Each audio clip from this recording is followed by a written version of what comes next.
Good morning. It's a beautiful day out today, and I wanted to share a really special book with you. I like this book because it reminds me so much of my daughter Katie, who Ben and Matilda, that would be your Auntie Katie, your mummy's sister. And I always called her Max when she was little because she was kind of like a wild thing herself. So today I'm going to read to you Where the Wild Things Are by Maurice Sendak. And I've had this book for almost 40 years. So I've had it almost as long as your mummies have been around. Where the Wild Things Are. And I'm reading outside today because it's so beautiful. There's some wild things. And there's the title page, right? Because it has the title of the book on it and it has the author's name, Maurice Sendak. And he drew the pictures too. He's a pretty good artist. The night that Max wore his wolf suit and made mischief of one kind, look at him in his wolf suit, making mischief. He's standing on a pile of books and he's got a blanket over a rope. He's hung up one of his stuffies. Got a big hammer in his hand. I think that's kind of dangerous. And another, he's running down the stairs chasing his dog. He's going to fall and hurt himself. His mummy must be worried about him. His mother called him Wild Thing, and Max said, "I'll eat you up." So he was sent to bed without eating anything. Look at him in his bedroom. He looks awfully angry. Look closely at his bedroom because you're going to see more pictures of his bedroom. Look out the window. Look on the floor and look on the ceiling. That very night, in Max's room, a forest grew. Look at that. Look at the size of the bedposts and what happens at the top by the ceiling. The bedposts turn into tree trunks and they're trees. And look out the window. In the window, he can see the moon. It's a crescent moon. It's a waxing crescent moon. And he looks a little angry still. He sounds like he's pouting. He has a punishment for being wild. He has to be in his room, but he's not too happy, but his imagination is growing. And grew, look, it's even more trees, more shrubbery. Look out the window and the moon's still there. And grew until his ceiling hung with vines and the walls became the world all around. Doesn't even look like a bedroom anymore, does it? It'd be nice to sleep in the forest like that, though. And an ocean tumbled by with a private boat for Max. And he sailed off through night and day.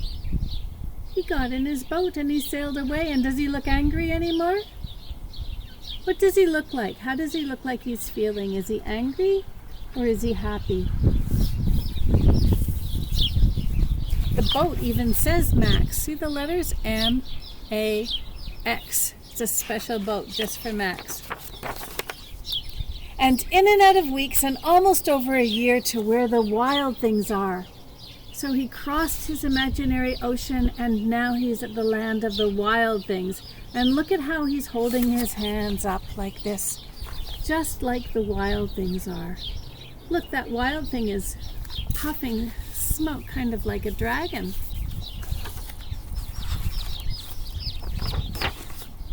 And when he came to the place where all the wild things are, they roared their terrible roars. Everyone, let's roar.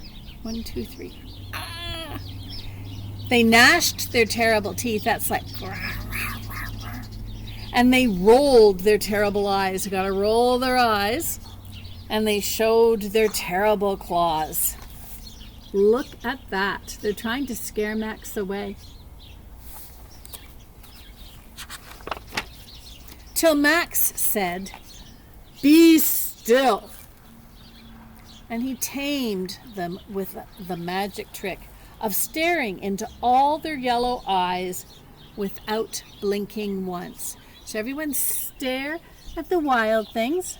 And don't blink, just stare. Look straight at them and stare, and you can help do Max's magic. Tame those wild things. And they were frightened and called him the most wild thing of all.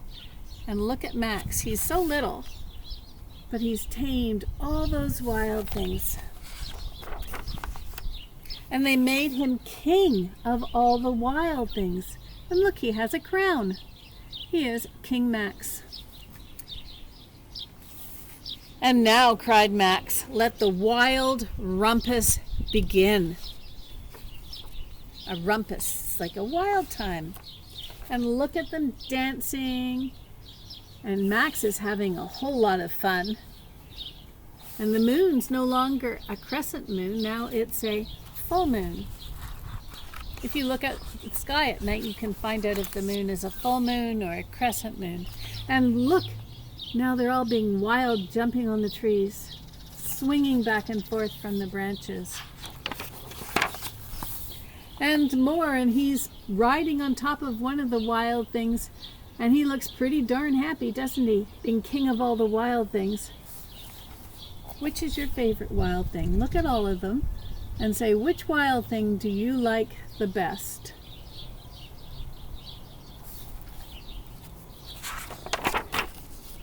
Now stop, Max said, and he sent the wild things off to bed without their supper. Just like his mum did, sent him to bed without his supper. And Max, the king of all the wild things, was lonely. And he wanted to be where someone loved him best of all. That's your family always that loves you best of all. Then all around, from far away across the world, he smelled good things to eat. And he gave up being king of the wild things. But the wild things cried, "Oh, please don't go. We'll eat you up. We love you so." And Max said, "No." The wild things roared their terrible roars. Everyone roar. Gnashed their terrible teeth. Gnash your teeth. Roll your terrible eyes. Roll your eyes. And show your terrible claws. But Max stepped into his private boat and waved goodbye. And sailed back over a year and in and out of weeks and through a day. There he is in his sailboat, and he's not so happy again. And into the night of his very own room, where he found his supper waiting for him. Look how happy he is. And look at his bedroom once again. And it was still hot. And that, my friends, is a very beautiful story by Maurice Sendak of Where the Wild Things Are.